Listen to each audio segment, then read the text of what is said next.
Hey guys, this clip is specifically for those who don't really pay attention to the description first before watching a video. The following video that you're about to watch contains big spoilers on either the book or TV episode that I'm reviewing. So, just saying, you have been warned. Hello YouTubers, today I'm going to be reviewing this. Why is there an Olympic keep leaking into my videos?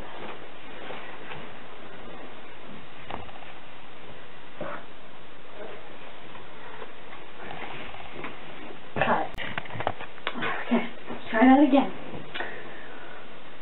Action. Hello YouTubers, today I'm going to be reviewing this book. I know it's been a while since I reviewed the very first Captain Underpants book. Well, I'm finally going to continue with the second book, called Captain Underpants and the Attack of the Talking Toilets. As well, the first book said it was going to show action, thrills, and laughs. This instead said that it's going to show more action, more laughs, and more flip-forama. Anyway, let's start the review. So we start off with an introduction that introduces us to the two main characters named George Beard and Harold Huntskin. And they walk past a beautiful sign, switch the letters around, and make it sound disgusting. Wait a minute, am I getting ahead of myself? Yes, I am. I just forgot one very funny and important bit. So let's go back to the beginning. George awkwardly says to the reader, hello. Before you read this book, there's something you should know. So Harold and I have created this informative pamphlet to fill you in on the details. And Harold awkwardly says, please don't let this fall into the wrong hands. And they give a brief introduction on what happened in the last book. Well, if you haven't seen my first Captain Underpants review, there will be a link to it in the description below, so go see it. So anyway, that's where I was. And they walk past a beautiful sign, switch the letters around, and make it sound disgusting. George and Harold then see that there's an invention convention, and the grand prize is that they get to be principals for the day. However, Mr. Crumb points out that the rules are anyone can join as long as they're in the 3rd or 4th grade, unless if their names are George Beard and Harold Huntskin. Mr. Crumb asks George and Harold if they really thought that he would let them into the invention convention after what they did last year, and they think back to last year's invention convention, which turns out that actually there was a streamer that said last year's invention convention. Very convenient, and lets you know the information on what's going on in the book. Where George and Harold invented the sickest kind of glue and stuck all the teachers to their chair. All the children laughed until they realized that their chairs were stuck to themselves too. And, well, you kind of get it, don't you? Yeah. Mr. Crump lets George and Harold know that not only will they be able to join this year's invention convention, but that instead they'll be in detention, studying in the hallway. And if Mr. Crump sees any of them leave without permission, even with permission they can't leave. If he sees either of them out of the room until school is over, then he'll immediately, no questions asked, suspend them both. Oh no! George and Harold don't really think that this is very fair, so they decide to pay them back by messing up with every single invention that's going to be entering in this year's invention convention. Unfortunately, the school brainiac, Melvin Sneely, was unfortunately in the room as soon as they walked in, so they made a deal. They wouldn't mess with his invention as long as he didn't tattle on them for messing with the other inventions, in which Melvin agreed. George and Harold asked Melvin what his invention even did, and he revealed that it took any one-dimensional image that could either be a drawing, a painting, or an actual picture of something, and place it on the ordinary photocopier, and it'll become a three-dimensional, living, breathing creature. He proves it by taking a picture of the mouse, and instead of coming out a normal copy, came a real live mouse. However, George and Harold thought that this was all just a joke, and that it didn't really do that stuff. But unfortunately, they were wrong. Oh, so wrong. As you can see, this year's invention convention didn't go any better than last year's invention convention. In fact, if anything, it went worse. Much, much worse. Mr. Crump was so confused, however, as he knew that he put George and Harold in the hall. However, Melvin decides to break their deal and tattle. Well, as you can see, Mr. Crump wasn't too happy to find out what George and Harold did. George and Harold were angry for Melvin for breaking his side of the promise when they had already kept his. However, Melvin's only excuse is, "I've changed my mind." That little... Mr. Crump makes George and Harold come after school into a classroom and tells them that they need to fill every chalkboard in the classroom with "I will never do anything which angers my handsome and charming principal, Mr. Crump, ever again, within 3 hours. And they're not allowed to leave, or he'll suspend them both." However, of course, George and Harold are much smarter than this, so they take a giant pole, make holes in them, and place a piece of chalk in each hole, so that whenever they write one sentence on the chalkboard, they make 12. And forget 3 hours. It only took them 3.5 minutes to fill every chalkboard in the room.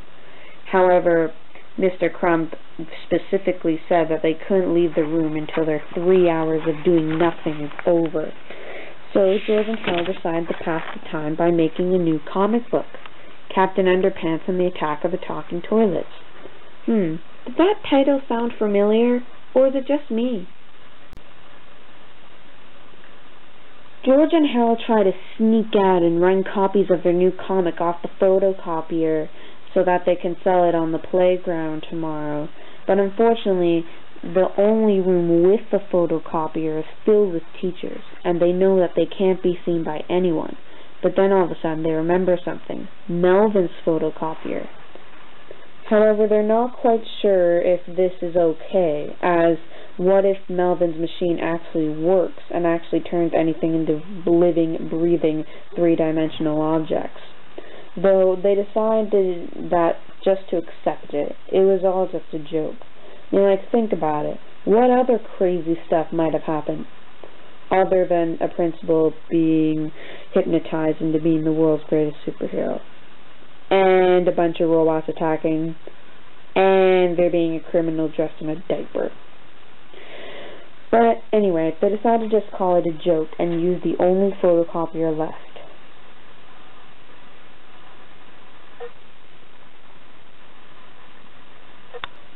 Obviously, a big mistake, as you can see.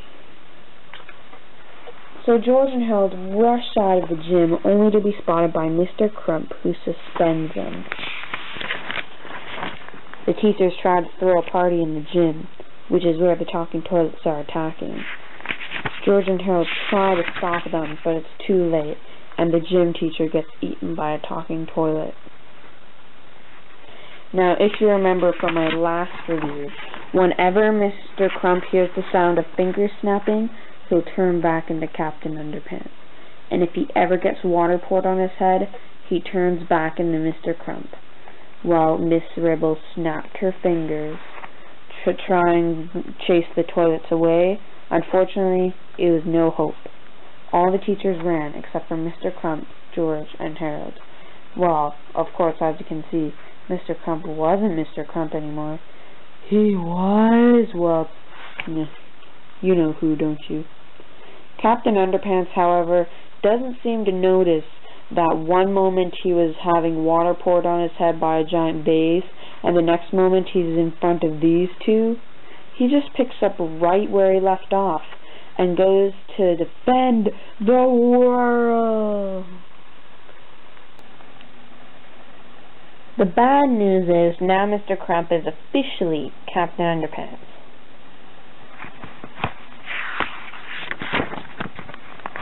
The badder news is he just ran out the window to fight crime, and Harold and George are forced to go after him. And the baddest news is even if they wanted to, they can't turn back because, well, this should explain it all.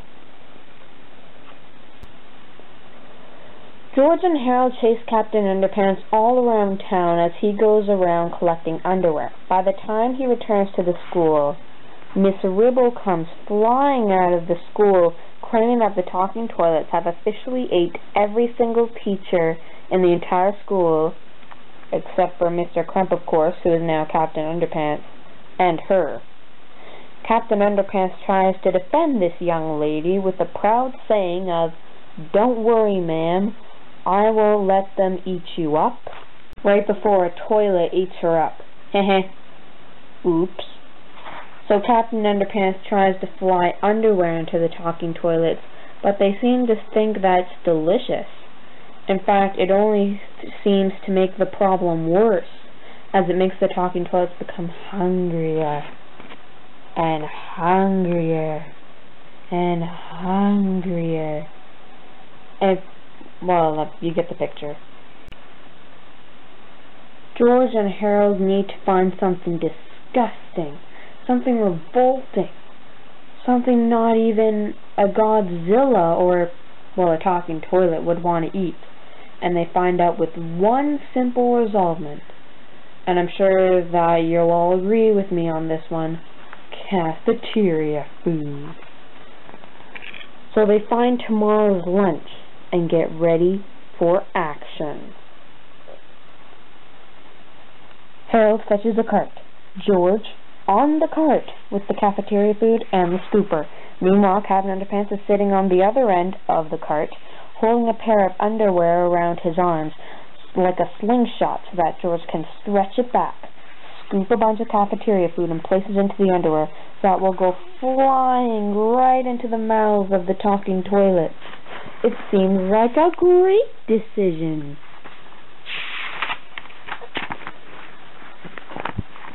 And it seems to work perfectly, as they seem to barf. They barf up all the cafeteria food and the teachers as well. "They're alive," Harold says. "Unconscious, but alive. Yay!" Wait, that's not good. These teachers are meanies. But then George points out that Melvin's copying machine would have had to make everything on the front cover of their comic real. And even though that we've seen all the talking toilets, we haven't seen the master of them all. We haven't seen the Turbo Toilet 2000.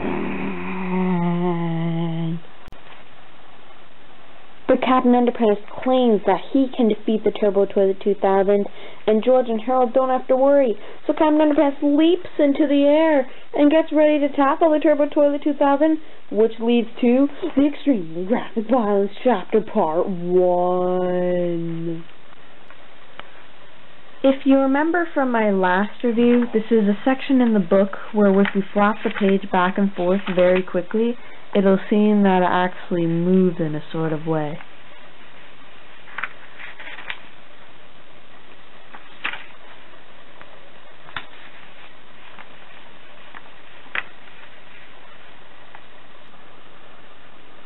So now, since Captain Underpants didn't really have any superpowers, since he thought he did, the Turbo Toilet 2000 ate him up like a brownie. But George gets an idea. George thinks that Melvin's machine will make any drawing, painting, or real-life picture into 3D living, breathing creatures. So all that they have to do is draw a picture of a monster that can defeat the Turbo Toilet 2000, paste it onto the photocopier, and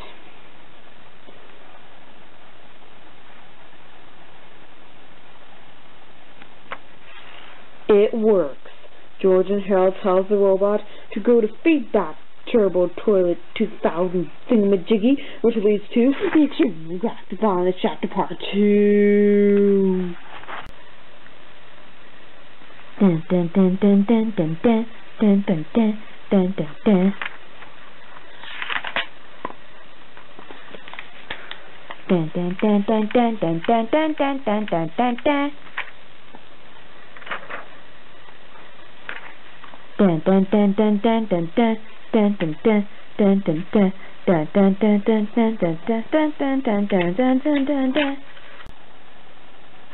The Turbo Toilet 2000 has been defeated. However, if you remember from my first review, whenever Captain Underpants gets water on his head, he turns back into Mr. Crump. And, well, obviously, since he got flushed into the Turbo Toilet 2000, his head was surrounded by water, so of course he got turned back into Mr. Crump. George and Harold drag him out. Once they realize what happened, they claim that they can fix everything on one condition. He has to make their detention and their suspension false and let them back into the school like nothing ever happened. And he has to forget the entire prize for the invention convention and automatically make them the official principals for the day. Mr. Crump agrees, not thinking that he will have to do anything, as he has no idea how they're going to fix all the broken windows, all the toilets lying everywhere, all the teachers lying unconscious. But George and Harold just have to tell the Robo Plunger to fix everything, and he does. Then they tell the robot to fly all the toilets up to Uranus. Get it? Uranus. I know, that joke's getting old. It's the 21st century after all. Anyway, just as the robot leaves, Miss Ribble and Miss Anthrope and all the other teachers have woken up. Mr. Crump thinks that everything is fine, but then George and Harold let all the teachers know it's payback time. Which leads us to the invention, convention, detention, suspension, prevention. George and Harold have become principals for the day. They allowed a real live DJ to play in their schoolyard with free pizza and ice cream and tons of rides. Everyone gets an A+ on everything. There are no tests or quizzes. There will be no homework whatsoever. Boy, George and Harold take advantage of their job so good that they and all the other kids wish that they could be principals every single day. But the best part is, they let every single person go outside and play, except for Mr. Crump, all the other teachers, and Melvin Sneely, the tattle-tailing crook. Melvin Sneely repeatedly writes on the chalkboard, "I will not be a tattletale," while Miss Ribble writes down, "I will stop being such a crab." Mr. Meany writes down, "I will chill out."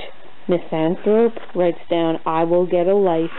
And Mr. Crump writes down, "I will be very, very, very, very, very, very, very, very nice to George the Great and the Amazing Harold." Mr. Crump gets furious at George and Harold, as if they have any idea how they're going to pay for all the pizza and ice cream. George and Harold tell Mr. Crump not to worry about it, and they just sold a few stuff. Mr. Crump asks what, but they might have sold all the furniture in the teacher's lounge, and might have sold Mr. Crump's antique walnut desk and leather chair. Mr. Crump is furious with them, and Harold realizes that it may be one of the best times where they should leave. Miss Anthrop tries to get them to come back by snapping her fingers, which of course turns Mr. Crump into you-know-who. "Oh no," cries Harold. "Here we go again," says George. Of course, I don't want to be called for copyright, so I'm telling you right now that this book was brought to you by Dave Pilkey, the creator of the entire Captain Underpants series. Read the books. Enjoy the books. Read the spin-offs. Enjoy the spin-offs. And the nice shiny covers there on the front. And I'll see you next time where I review the third epic novel by Dave Pilkey.